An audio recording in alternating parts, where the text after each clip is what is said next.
100 या 10 नेकियों पर लाके कर देगा। तो शैतान के हथकंडों से बचे। अल्लाह पाक ने शैतान की पूरी हिस्ट्री को कुरान पाक के अंदर इरशाद फरमा दिया। अल्लाह ताला फरमाता है, शैतान, थोड़ी देर सुन लीजिए, इधर गुफ्तगू सुन लीजिए। कुरान के अंदर अल्लाह ने पूरी हिस्ट्री शैतान की बयान फरमाई और ये बहुत ज्यादा पावरफुल था। ये फरिश्तों को पढ़ाता था। लेकिन जब अल्लाह ने हजरत आदम अलैहिस्सलाम को पैदा किया तो अल्लाह ने फरमाया कि आदम को सजदा करो, तो शैतान ने इनकार किया और कहा कि मैं आग से बना हूं, आदम मिट्टी से बने गए, तो मैं इनको सजदा इसलिए नहीं कर सकता। आग की फितरत है ऊपर उठना और मिट्टी की फितरत है नीचे जाना, तो मैं इनसे बेहतर हूं। जब इतना उसने कहा तो अल्लाह ताला ने फरमाया तू मेरी बारगाह से निकल जा, भाग जा यहाँ से मरदूद।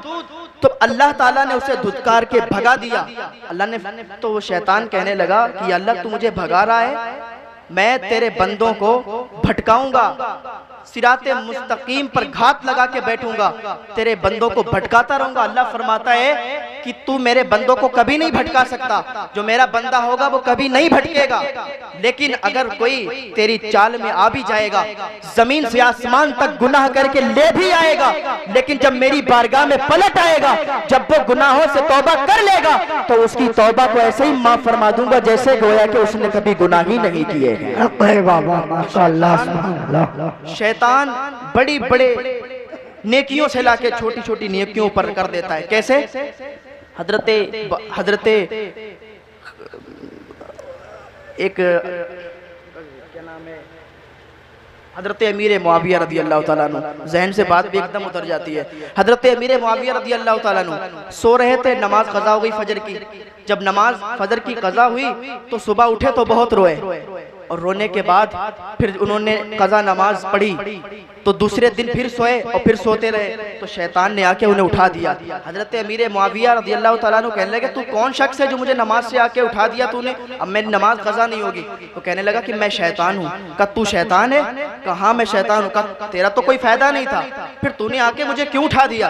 कहा जब आपकी कल नमाज कज़ा हुई थी ना तो आप इतना रोए थे कि अल्लाह ताला ने आपको 1000 नमाजों का सवाब अता फरमाया था, और आज भी अगर आपकी कज़ा हो जाती तो अल्लाह ताला आपको फिर 1000 नमाजों का सवाब अता फरमाता। तो मैं नहीं चाहता कि आपको 1000 नमाजों का सवाब मिल जाए, तो मैंने आपको उठा दिया तो आपको एक ही नमाज का सवाब मिलेगा। तो शैतान इस तरीके से हमें बहकाता है, फसलाता है, लेकिन हमें शैतान के बहकावे में नहीं आना चाहिए। हमें और फैमिली लाइफ में, इंसान की फैमिली लाइफ में शैतान का बड़ा जबरदस्त रोल होता है। आजकल तलाक वाले मैटर बहुत ज्यादा आते हैं, हमारे पास अक्सर फोन आते हैं वो तलाक के मसले में कि तलाक हो गई, वो हमारे शोहर राजी नहीं है, शोहर कहता है वो हमारी बीवी राजी नहीं है। ये शैतान इनके अंदर इतनी फूट डाल देता है, 1-2 महीने के बाद शादी होती, इधर उधर फोन आना शुरू हो जाता है, साहब वो तलाक का मैटर हो गया। तो क्यों? ये शैतान हमारे अंदर वो फूट डालता है और इस तरीके से करता है। तो हमें चाहिए कि हर वक्त हम अल्लाह की इबादत में लगे रहें और हर वक्त दरूद शरीफ पढ़ते रहें।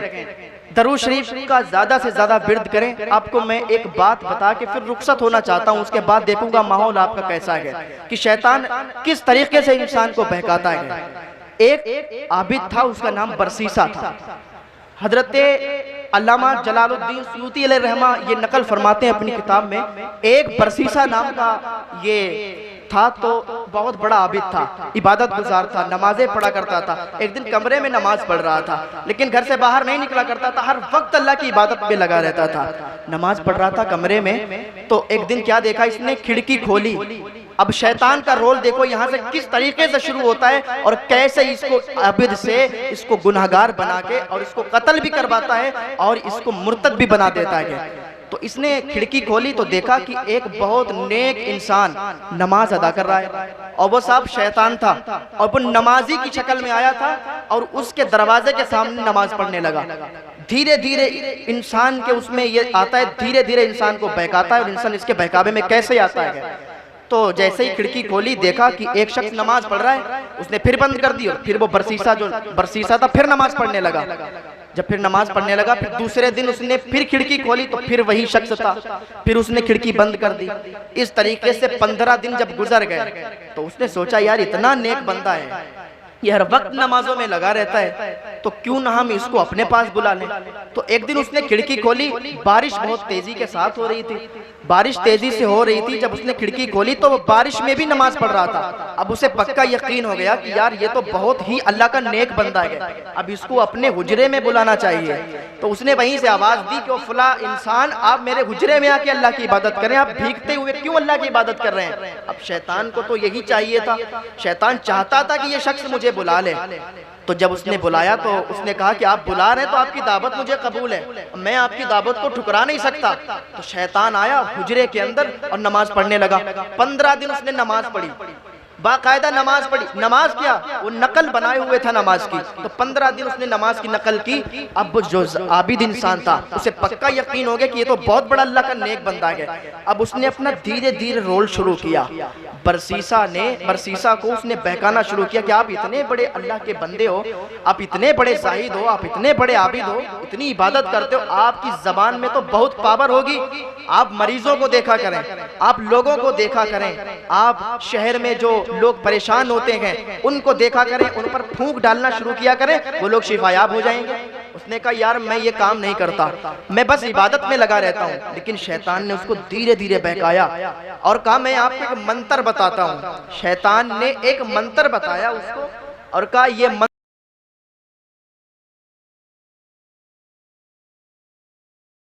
तुम ले लो, जब तक तुम्हारे पास ये मंत्र रहेगा, जब तक लोग तुमसे शिफायाब होते रहेंगे। का 1 महीना इबादत करने के बाद शैतान चला गया, उसने अपना काम यहीं से शुरू कर दिया। अब देखिए बरसीसा नाम का जो आबिद था उसका रोल क्या है। अब क्या हुआ कि उसी शहर में एक बहुत बड़ा मालदार इंसान था, उसकी बेटी की तबीयत खराब हुई।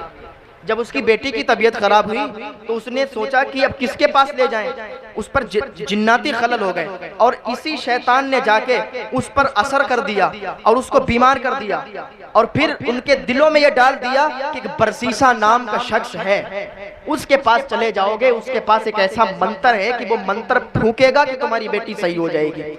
अब किस तरीके से ये डाल रहा है, अभी उधर गया।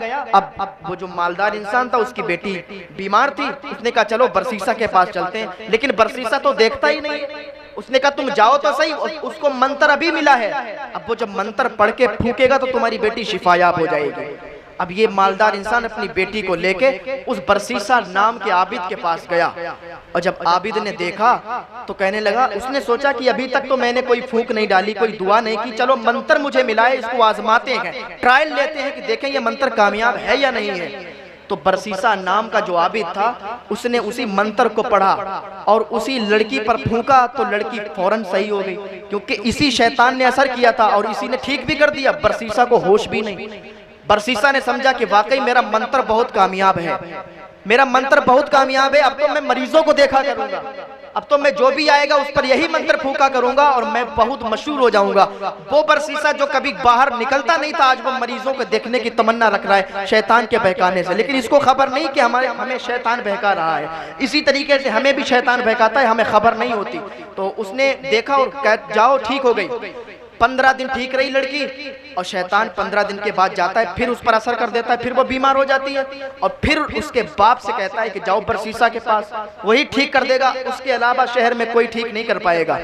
अब बरसीसा के पास वही लड़की भेजी गई, उसके भाई अब की लाए और बरसीसा से कहने लगे कि देखो इस पर फिर जिन्नाती खलल हो गए, ये फिर परेशान हो गई। बरसीसा ने फिर वही मंत्र फूंका और फिर लड़की सही हो गई, लड़की सही हो गई। अब इसको पुख्ता यकीन हो गया था कि हमारा मंत्र कामयाब है। इधर इस मालदार इंसान को भी पक्का यकीन हो गया था कि बरसीसा कुछ काम का इंसान है, बरसीसा जो पढ़ के फूंक देता है तो बस जो भी मरीजों को ठीक हो जाया करता है। आजकल हमारे मुआशरे में बहुत से ऐसे ढोंग चल रहे हैं, झाड़ फूंक का चल रहा है, लोग जाते हैं अंधाधुंध और उनको पैसे भी देते हैं, फिर कोई फायदा भी नहीं होता। तो इस तरीके के लोगों से भी बचें।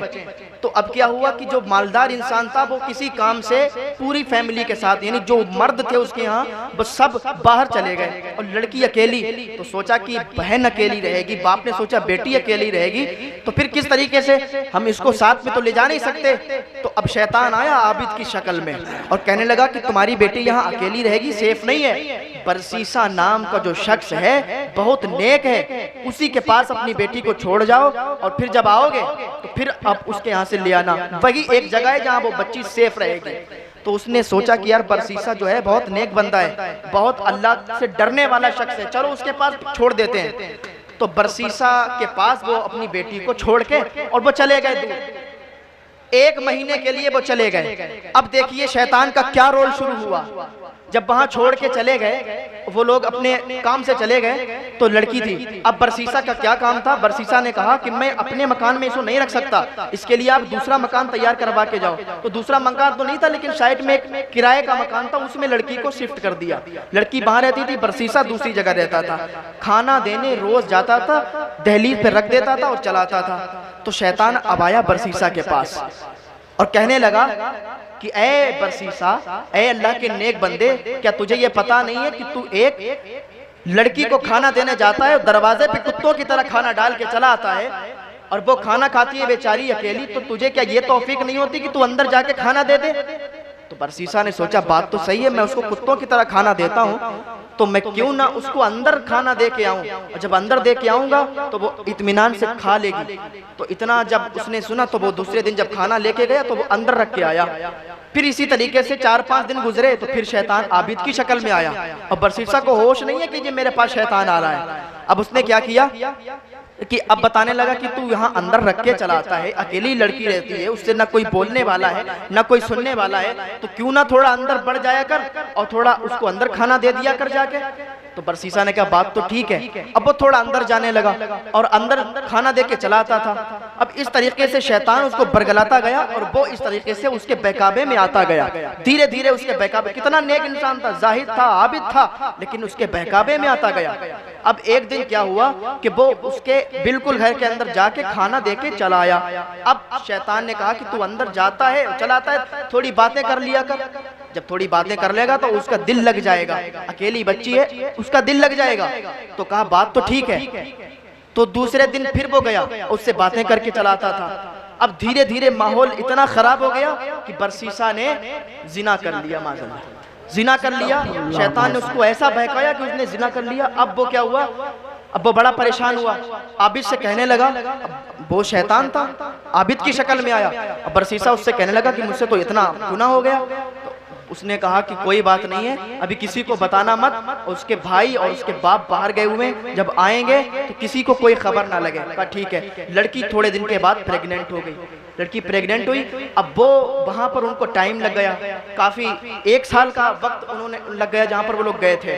अब इधर बरसीसा बड़ा परेशान था, अब इधर बच्चे की विलादत भी हो गई। इधर बच्चे की विलादत हुई तो फिर शैतान आया आबिद की शक्ल में। अब देखो किस तरीके से इसने रोल निभाया।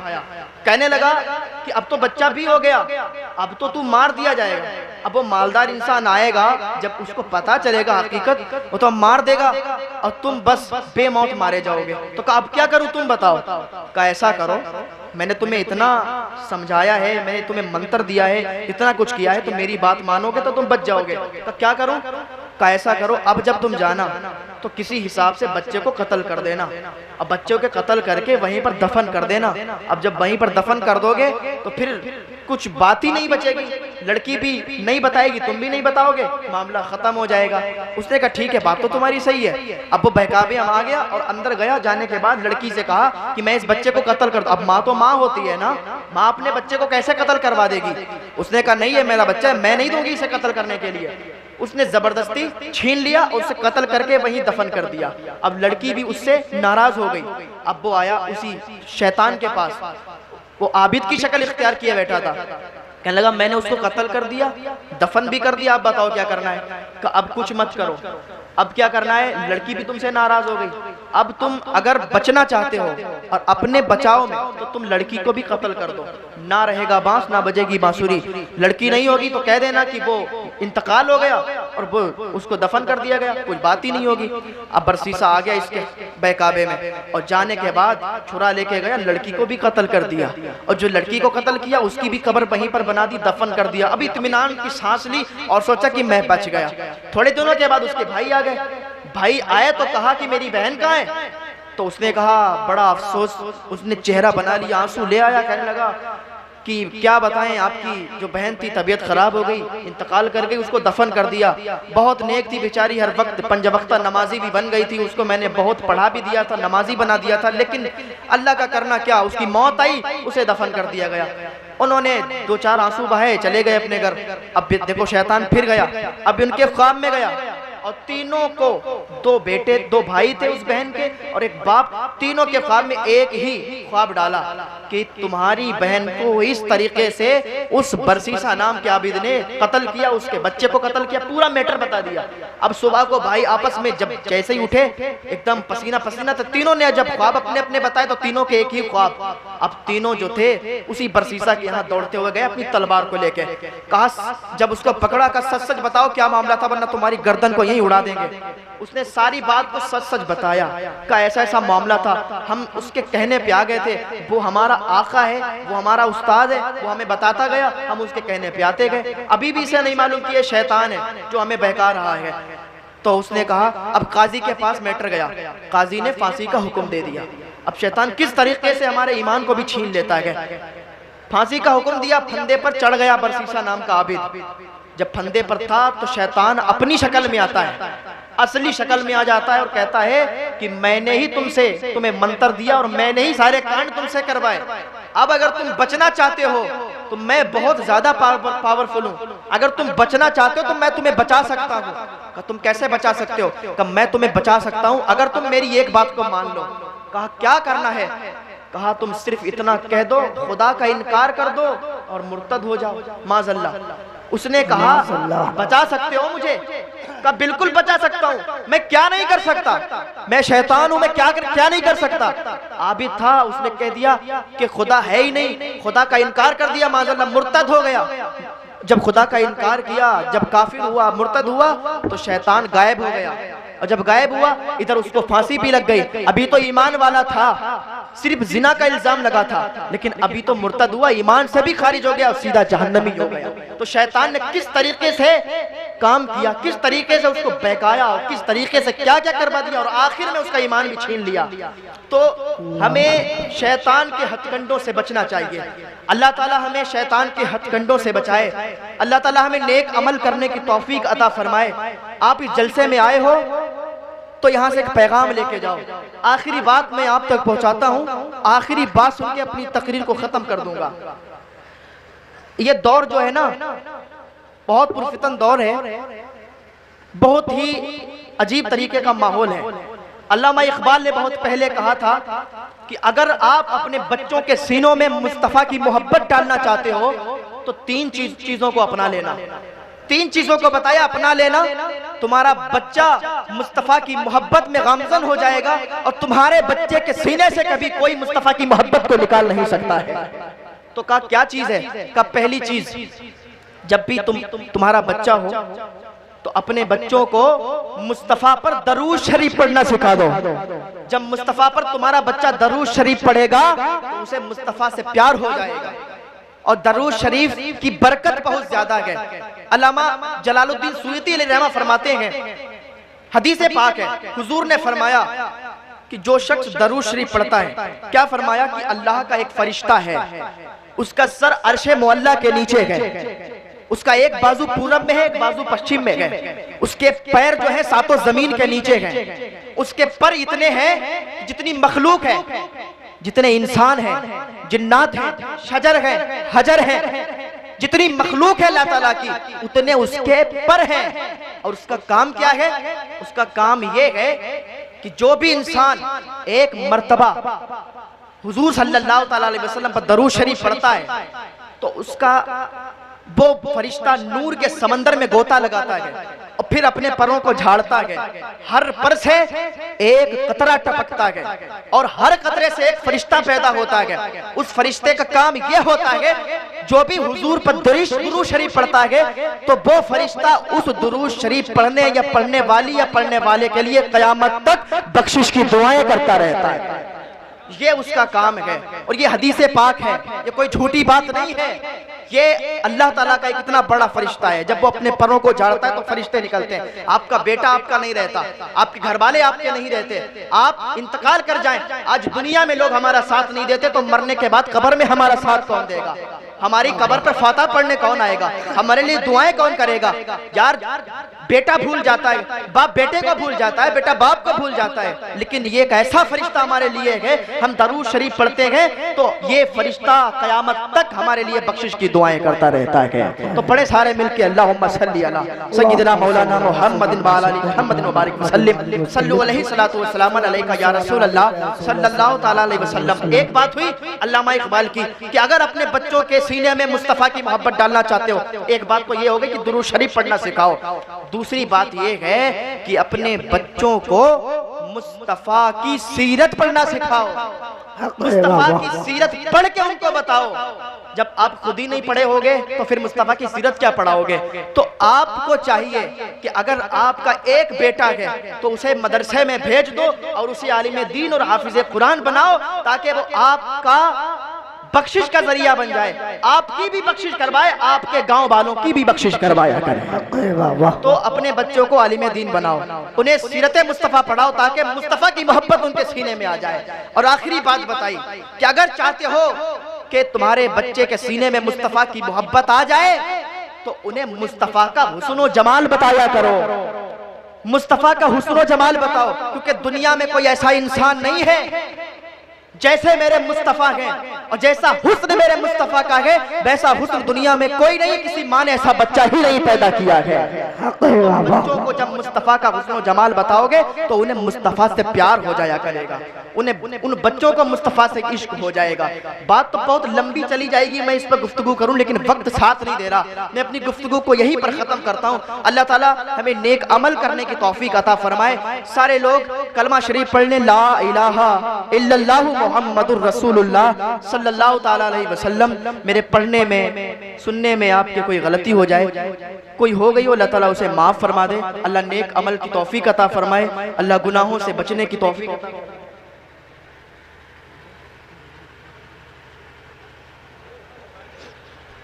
दुरूद पाक पढ़े, अल्लाहुम्मा सल्ली अला सय्यिदना मौलाना मुहम्मद व बारिक वसल्लिम सल्लु अलैहि सलातु व सलाम अलैका या रसूलल्लाह सल्लल्लाहु अलैहि वसल्लम। अच्छा, आपके गांव, इस गांव में कितनी मस्जिद है? एक मस्जिद है। और हज़रत नमाजी कितने आते हैं? एक सब होती है? दो सब? दो सब। मस्जिद तो बना ली पल भर में, ईमान की हरारत वालों ने, मन अपना पुराना पापी है, बरसों से नमाजी बन ना सका। नमाज ये, अगर आप नमाजी है ना, नमाज पढ़ेंगे तो आपके घरों में बरकतें अता होंगी।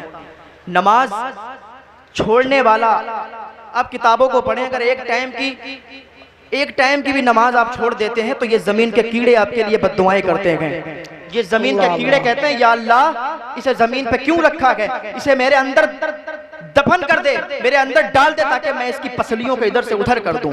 तो नमाज अब बिल्कुल न छोड़ें।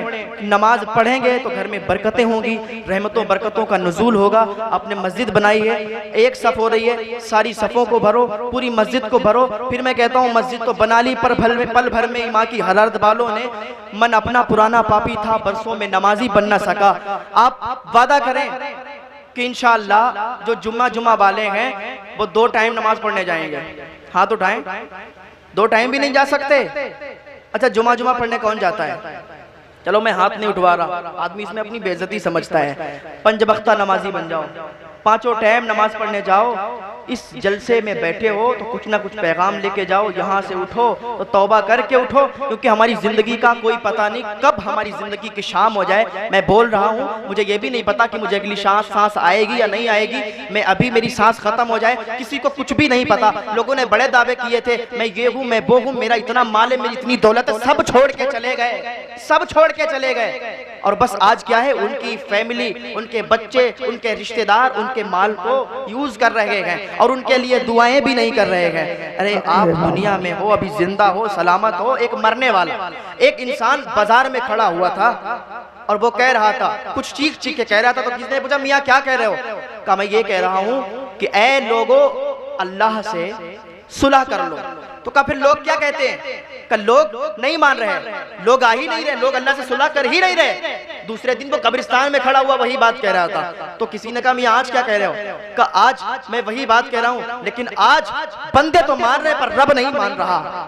आज क्योंकि अभी हमारे पास टाइम है, फिर ऐसा वो वक्त आ जाए कि हम तो मान रहे हो पर अल्लाह ना मानता हो, इसलिए कि तो तौबा का दरवाजा बंद हो जाएगा, फिर हमें तौबा करने का टाइम नहीं मिलेगा। तौबा के दरवाजे भी खुले हुए हैं, सारे दरवाजे बंद हो जाएं, सारे दरवाजे बंद हो सकते हैं, लेकिन तौबा का दरवाजा अभी खुला हुआ है। अल्लाह फरमाता है मेरे बंदो आओ तो सही, तुम तौबा करो तो सही, तुम्हारी तौबा को ऐसे ही माफ फरमा दूंगा जैसे तुमने कभी गुनाह ही नहीं किए। अल्लाह नेक अमल की तौफीक अता फरमाए, अल्लाह गुनाहों से बचने की तौफीक अता फरमाए। वमा अलैना इल्लल बलाग। अस्सलामु अलैकुम व रहमतुल्लाहि तआला व बरकातुहू।